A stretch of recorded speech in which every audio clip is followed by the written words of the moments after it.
자, 봅시다.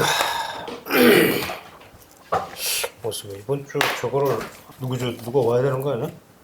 저기 시황하고 이거 좀 지난주 시황하고 분양 뭐 좀 해야 되니까 누가 오는 게 낫냐? 지금 김경 리영 씨? 씨밖에 없는데. 어? 리영 씨밖에 없습니다. 그래 지금. 그럼 오라 그래 그럼. 네. 자, 오케이. 얘기 좀 해봅시다.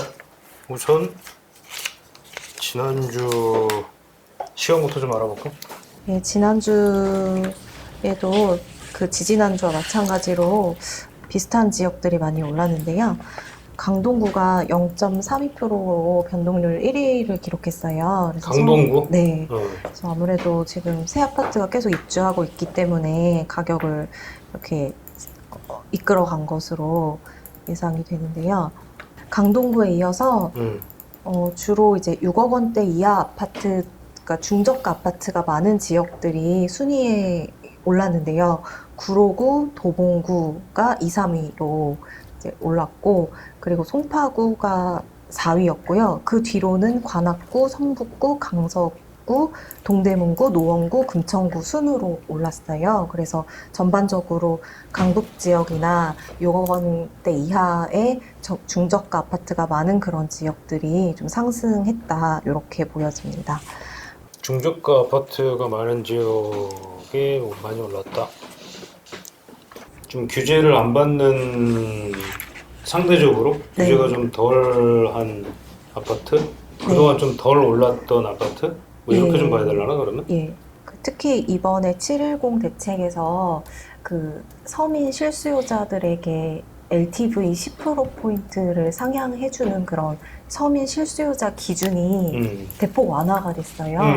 그래서 만약에 규제 지역 투기 과열 지구에서 6억 원대면 3억 원까지는 대출해주는 걸로 정책을 3억까지? 바꿔, 예. 조정 대상 지역의 경우에는 5억 원 아파트를 구입할 때 2억 5천만 원까지 이제 대출이 나오도록 규정을 바꿔서 이런 것들이 좀 이제 영향을 강북 미치지 지역이나 않았나? 이런 곳에 영향을 미치지 않았나 생각이 됩니다. 그 지금 우리 뭐 지난번에 우리 기사 쓴 거에 보면 또 노원구 같은 경우에 네. 뭐 30대 아니 뭐지 뭐 그러니까 아예 지금 매물이 없다는 거 아니에요, 그래도? 예, 점점 이제 6억 원대 이하 아파트들이 이번 대책뿐만이 아니고 작년에 이제 대책들이 계속 나오면서 점점 사라져 가고 있기는 한데요. 그래도 아직 남아있는 그런 매물들 중심으로 매수가 이어지고 있는 것으로 분석이 됩니다. 오케이.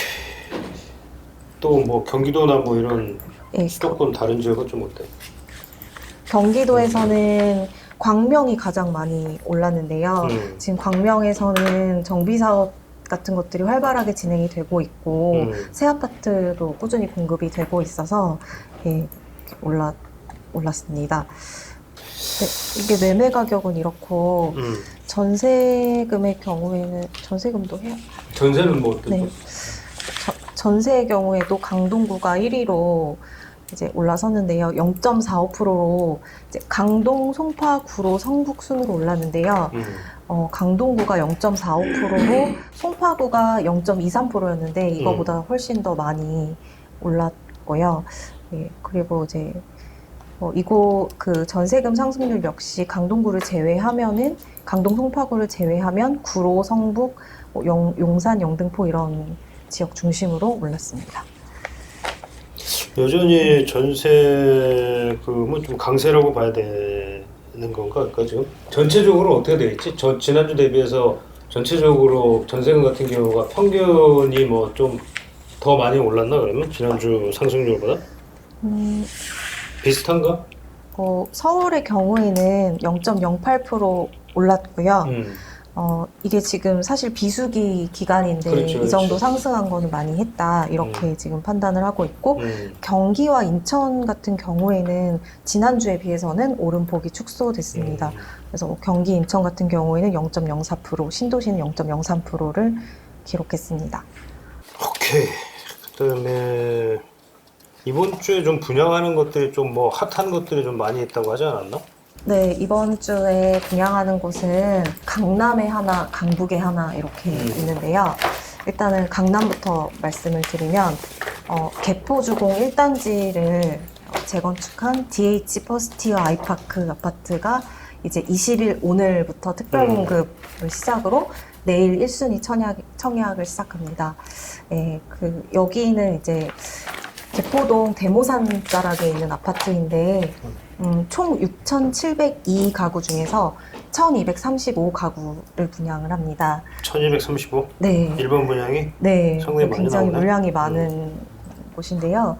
여기가 이제 코로나19 사태에도 불구하고 드라이브스루 방식으로 조합 총회를 맞춰서 분양가 상한제를 피했어요. 그래서 그래도 피했지만 시세보다 수억 원 낮은 3.3당 4,750만 원 정도의 4,750만 원? 분양가가 책정이 됐습니다. 주변 그래서 시세하고 비교하면 얼마 정도 차이가 주변 나요? 시세와 비교하면 한 10억 원 정도 차이가 날 것으로 10억? 네, 총 분양가 기준으로? 네, 요게 지금 비교를 해보면 음. 개포주공 2단지를 재건축해서 작년에 입주한 개포 레미안 블레스티지 아파트가 있는데요. 요게 지금 전용 59제곱미터가 18억 원, 19억 원 정도고 59제곱미터가 네. 18에서 19억이라고? 네, 그리고 30평대 같은 경우에는 23억 원에서 26억 원까지 가격이 형성이 돼 있어요. 네, 근데 여기는 이제 주택평별로 다양하기는 한데 그러면 지금까지 이쪽 아까 얘기한 그 개포 1단지, 개포주공 1단지 이번에 분양하는 건 얼마인데 그러면? 예, 이거는 총 분양가가 59제곱미터 아까 개포 블레스티지가 18억에서 19억? 뭐 한 12억, 13억 되겠는데? 예, 평당 여기는 5천 이제 정도가 안 되니까. 전용 59제곱미터의 경우에 13억 원 정도에 지금 분양을 하고 있고요. 이제 전용 112제곱미터 같은 경우에는 19억 원 정도라서 굉장히 저렴한 편입니다. 시세에 비해서 저렴한 거겠지? 네, 시세에 비해서는 시세에 비해서 저렴한 거지 뭐 네. 굉장히 저렴한 건 아니지. 엄청 네. 비싼 아파트지. 네. 근데 단점도 있어요. 여기가 주택형이 되게 작은 34제곱미터부터 시작을 하거든요, 분양이. 근데, 보면 34제곱미터도 있고 59제곱미터도 있는데 30평대 아파트인 70제곱미터부터 80제곱미터 사이에 주택형이 없어요. 그래서 이 주택형이 가장 인기가 많은데 여기 아파트에 살고 싶은 분들은 이 30평대에는 살 수가 없어서 그게 조금 단점이고 이게 강남이잖아요. 근데 강남치고는 역세권이 아닌 점도 좀 고려할 점인 것 같습니다. 분당선 구룡역이 제일 가까운데 구룡역까지 한 5분에서 15분까지는 걸어서 그 정도는 걸려서 역세역을 이용하기는 조금 다른 단지에 비해서 불편하다. 이런 단점이 있습니다. 역을 이용하기 불편해도 나 같으면 청약은 하겠다. 돈만 있으면. 돈이 없어서 청약을 못 하겠다마는. 이것도 결국은 돈 있는 사람들 싸움이겠네. 이거 어차피 뭐 9억 넘는 아파트 15억이 넘으니까 이거는 15억 넘으면 아예 대출 자체가 하나도 안 되는 거 아니야? 15억 초과하는 거지? 네. 대출이 안 되니까 자기 현찰만 가지고 사야 되겠네. 근데 이제 작은 평수 같은 경우에는 6억 9천만 원부터 시작하기 때문에 34제곱미터 정도는 34제곱미터 이런 걸 어떻게 살겠노? 이거는 뭐 대출이 나옵니다. 신혼부부들 초기에 시작할 때 정도 살 수 있는 거지 이게 뭐. 그래도 또 싸다고 하니까 또 이제 막 청약 통장 막 집어넣겠네 또 엄청 또 경쟁률은 높게 나오는 거. 1200가구가 하나 되니까 조금 100대 1까지는 안 나올 수도 있겠다. 그냥 평형에 따라서 좀 더 세게 나오는 것도 있겠지만. 오케이. 또 지난주에는 뭐 과천 그 푸르지온가 그거는 100대를 넘었었지. 135대 1인가 나왔었지 그때. 네. 과천 그 지하 우선이 있었는데도 불구하고 네, 치열한 경쟁률을 보였습니다. 그리고 이제 강남에 이 DH 퍼스티어 아이파크가 있다면 강북에는 노원 롯데캐슬 시그니처가 또 이번 주에 분양을 하거든요. 여기는 분양가가 평당 1,950만 원이어서 엄청 싸네. 예, 거의 경기권 아파트 수준으로 굉장히 저렴해서 이제 이 단지 역시 이제 청약 경쟁률이 굉장히 치열할 것으로 예상을 모으고 있습니다. 그래서 이 단지도 21제곱미터에서 97제곱미터까지 좀 중소형으로 많이 이뤄진 단지고요. 지하철역 당고개역과 상계역 지하철역 4호선 당고개역과 상계역 사이에 있는 당국이면 지로- 4호선 종착역인데. 예, 종점에 있어요. 그래서 엄청 멀다는 얘기네 그러면. 예, 서울에서는 멀지만 뭐 지하철을 이용할 수는 있는 그런 단지입니다. 그래서 서울 중심부까지는 한 40분에서 1시간 정도 예상을 해야 하고요. 네, 그렇습니다. 그래도 새 아파트가 많이 없으니까 또 뭐 청약은 또 하겠지 뭐. 상대적으로 저렴하니까. 예, 평당 그래서 1,550이면 주변 시세와 비교해보면 인근의 상계역 센트럴 푸르지오가 올해 1월에 입주했는데 이곳 30평대 아파트가 최근에 9억 4천만 원에 거래가 됐어요. 그래서 이 단지랑 그 비교를 해보면 이곳 84제곱미터 분양가는 한 6억 3,500만 원 정도여서 3, 4억 정도 시세 차익이 싸네. 있을 것으로 예상이 됩니다. 여기는 뭐 시세 차익이라기보다 그냥 싸다고 말해야 되는 게 맞는 거 아니야? 네, 어? 네. 이건 뭐 또 뭐 그 정도인가? 네, 이렇게 강남, 강북 한 단지씩 있어요. 그다음에 오늘 요 뉴스 중에는 보니까 이제 그린벨트 때문에 막 시끌시끌했는데 뭐 문재인 대통령이 그린벨트는 해제 안 하겠다며? 방금 나왔는데 그 정세균 국무총리와 주례 회동에서 주택 공급 물량 확대 방안에 대해 협의한 결과 이렇게 총리실에서 보도 자료를 냈네요. 총리실? 네. 음. 미래 세대를 위해 그린벨트는 해제하지 않고 계속 보존하기로 결정했다. 자세한 내용은 좀 더 나와봐야 알 것 같아요. 방금 나온 속보라서.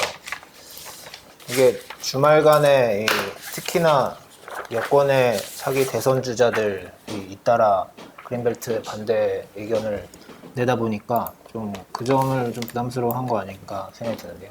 그렇지 뭐 이재명 경기지사, 음. 또 여기 나온 정세균 총리까지도 그러고 이낙연 의원, 추미애 장관도 얘기했어요. 추미애 장관은 뭐 좀 뭐 이상한 좀 봉창 두드리는 소리를 많이 하던데 근부 분리라는 세상에 듣도 보도 못한 얘기를 막 하던데 본인이 만든 거 처음 그런 얘기한 거. 거라고 하시던데. 그런 거 같기도 하고 뭐 경제학을 좀 아시고 하시는 말씀인지 잘 모르겠더라고.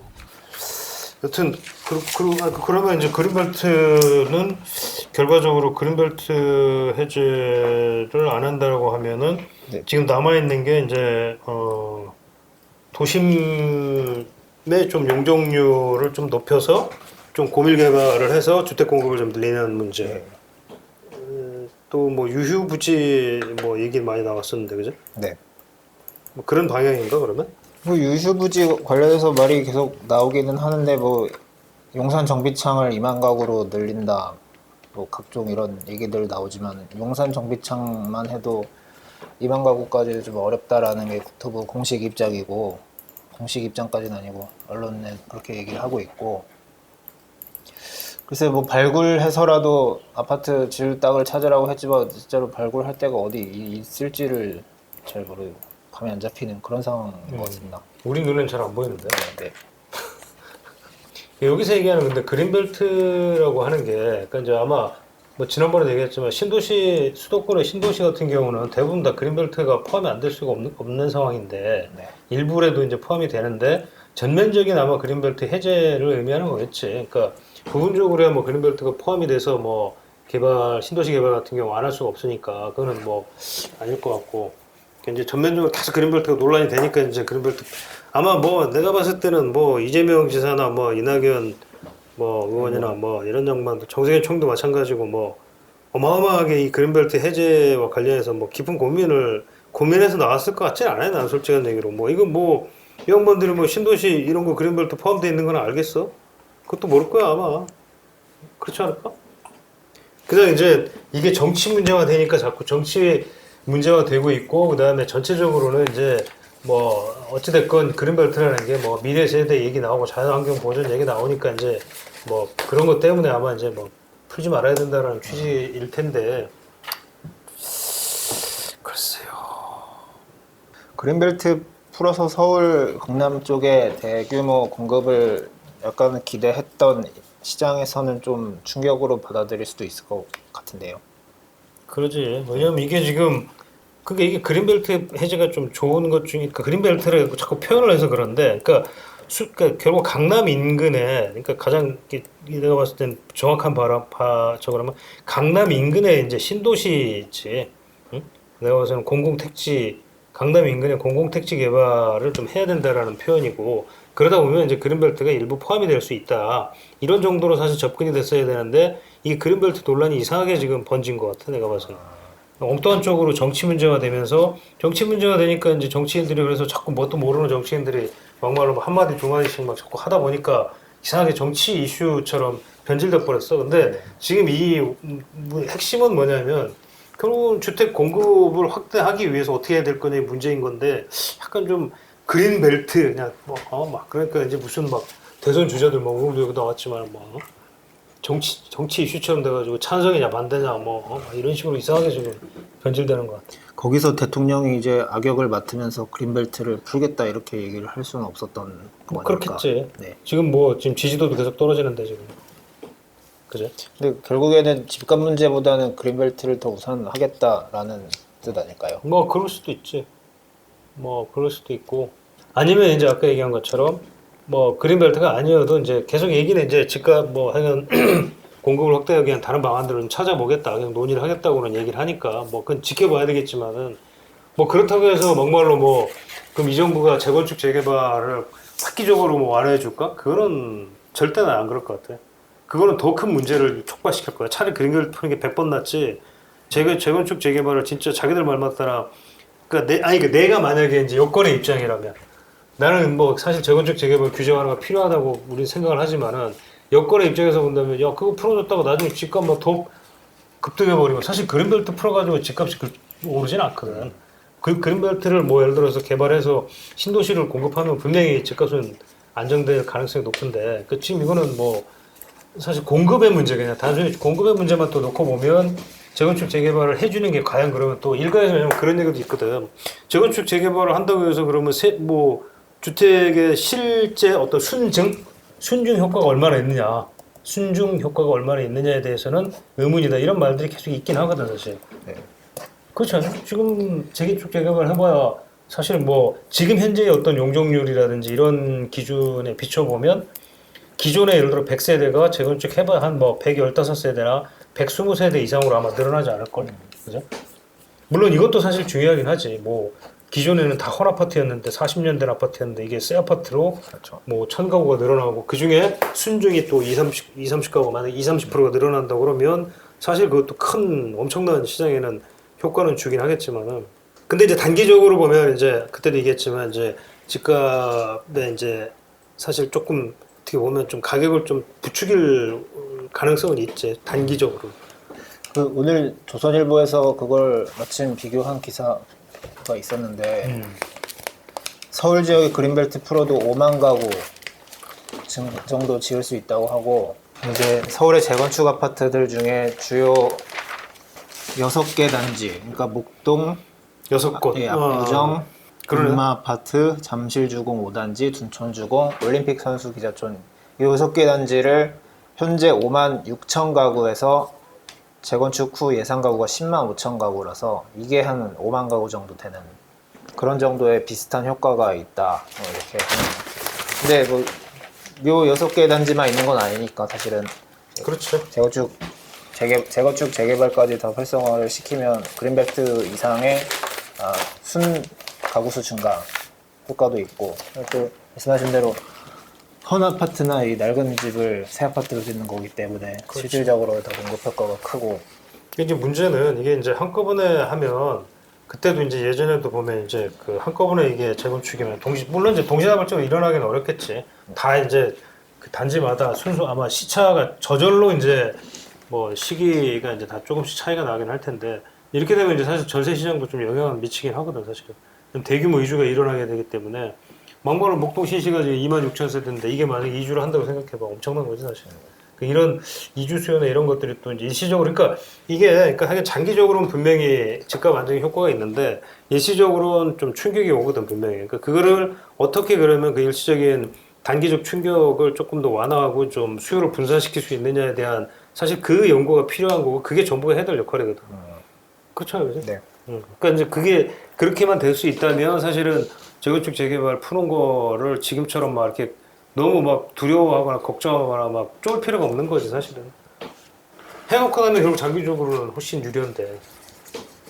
사실 계속 뭐 사실 그러니까 나도 그린벨트 푸는 거에 대해서 개인적으로는 반대거든. 왜냐면 그린벨트라는 게 사실 그건 뭐 분명한 사실이야. 그러니까 한 번 훼손돼서 이거를 뭐 하면은 다시 극복은 안 돼, 원상복귀는 안 되는 건 사실이거든. 물론 이제 일부 이제 지금 현실적으로 그린벨트 자체가 뭐 엉망으로 훼손돼 있고 이런 데들이야 사실 그러니까 그런 데들 중심으로 해서 사실은 이제 신도시 개발 같은 거 할 때 포함시켜서 하긴 하거든. 오케이 뭐 이거는 뭐 좀 계속 지켜보자고 계속 아마 앞으로도 뭐 계속 논란이 되겠지. 근데 이것도 있네 무슨 뭐 주말에 500명이 도심에서 신발 던지기 퍼포먼스를 했나? 부동산 항의 시위를 했다네. 거기 서울시 중구에서 부동산 정책에 반대하는 이 명칭이 집회 명칭이 조세 저항 대국민 집회. 그 국회에서 그 문재인 대통령 향해서 신발 던진 그 분을 따라서 이제 그런 신발을 하늘을 향해 던지는 퍼포먼스를 했다고. 그러네. 내 신발이 범죄냐?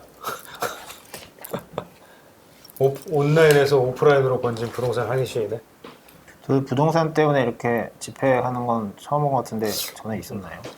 나도 못 본 것 같은데 도심에서 뭐 이런 것만 가지고 하는 경우는 잘 못 본 것 같은데. 그러니까 막 특정 단지에서 막 이렇게 막 한 적은 있어도 그렇지, 이렇게 그렇지. 뭔가 다른 이슈로 엮여서 한 거는 좀 이례적인 것 같긴 하죠. 그만큼 심각하다는 얘기겠지 뭐. 참 이게 추미애 법무장관 이거는 참 독특하신 분이셔 정말. 뜬금없는 진짜 뜬금없는 부동산 현수 이 표현이 맞는 것 같아. 또 뭐가 좀 있을까요? 다른 뉴스가 좀 있나? 그 양도세 관련해서 이제 분양권도 주택으로 간주하겠다 내년부터 이 법안이 더불어민주당 고용진 의원이 대표 발의한 내용인데요. 소득세법 일부 개정안 한 게 현재 국회 계류 중인데, 근데 이 내용이 이제 그 양도세 중과 대상인 다주택자의 주택수를 계산할 때 원래 그 조합원 입주권이 그게 포함이 됐잖아요. 근데 이것과 동일하게 분양권까지도 주택수에 포함을 하겠다고 해서 원래는 이 분양권은 존재하지 않는 주택이라서 그동안 그러니까. 집으로 포함이 안 됐었는데 이게 내년 1월 1일부터 이제 주택으로 간주 주택수에 포함을 해서 양도세에 계산을 하는 건데 이렇게 하면은 이제 1주택자 플러스 1분양권을 갖고 있을 시에 양도세가 6%에서 42% 중과가 되게 됩니다. 원래 기본세율이 6에서 40인데 실제로는 2주택 중과가 되니까 그죠? 그러면 60%, 62%까지 되겠네 최고. 예, 3주택자는 그러면 2주택 플러스 분양권이면은 72%? 예, 뭐 이렇게 되겠네. 30%포인트 높아져서 72%까지. 이것도 일시적으로 1주택자가 1가구 이제 1분양권인 경우에는 그렇지. 네, 기존 주택을 처분할 때는 처분 조건부? 네. 몇 년 내에 처분해야 되는 거야? 3년 안에 기존 주택. 3년 내 처분? 네. 그럴 경우에는 1주택자로 간주해서 양도세 비과세까지 받을 수 있는. 이거는 좀 합리적으로 그래도 개선을 했네 어찌됐건. 그러니까 이제 세금이라는 게 좀 이렇게 좀 합리적이고 뭔가 예측 가능하고 뭔가 기존 제도의 어떤 연장선상에서 이루어져야 되는데 뭐 갑자기 막 뜬금없는 막 제도들이 나와버리니까 참 정신이 없어 요즘 상황에서 보면. 또 뭐 또 있나? 또 뉴스 되는 게 지금 오늘 나온 게 뭐 그 정도인가? 아까 그 공급 대책 관련해서 이건 또 뭐 확인된 건 아직은 아닌 것 같은데 군 접경지의 수도권 규제를 풀어서 군 접경지? 네 경기 강원 접경지역 시군에 광역 개발하는 방안을 검토를 한다. 이게 어디 매일경제 단독 매일경제만 나온 기사인데 아직까지는 뭐 확인된 내용은 아닌 것 같고요. 그냥 아까 뭐 용산 정비창의 2만 가구처럼 여러 가지 사례들이 나오는 것 중 하나인 아이디어 중에 하나? 근데 이게 지금 공급 대책이 뭐 아까 보니까 뭐 이달 말? 이달 말까지는 이달 확정을 말쯤. 하겠다? 발표하겠다 그런 얘기인가? 네. 이달 말에 발표를 하겠다. 그럼 얼마 안 남았네? 한 일주일 정도? 열흘 정도 남았네? 네, 아까 보니까 또 뭐 민주당 이 원내대표 양반 또 얘기가 또 교섭단체 오늘 연설이 있었던 모양이지? 그 개원 연설 교섭단체 대표 연설에서 보니까 또 뭐 그런 얘기를 했대. 두 가지가 나는 좀 눈에 들어오던데 하나는 이제 그러니까 청와대하고 국회를 세종시로 옮겨야 된다. 그래야 이제 이게 부동산 문제도 완화할 수 있고 수도권 과밀 해소도 가능할 거다. 뭐 이렇게 주장을 갑자기 또 이걸 또 들고 나왔더라고.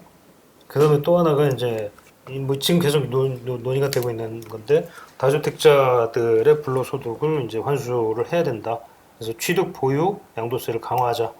뭐 이게 두 가지인데, 근데 이제 이게 뭐 정치적인 입장에서 갑자기 또 뭐 이제 이게 청와대와 국회 이전을 자꾸 하자고 또 이제 뭐 들고 나오고 하는 거 보니까 뭔가 좀 늘 써먹던 뭐 약간 레퍼토리 같기도 한데, 근데 청와대와 국회가 세종시로 가면 좀 서울의 집값이 잡히나? 잡힐까?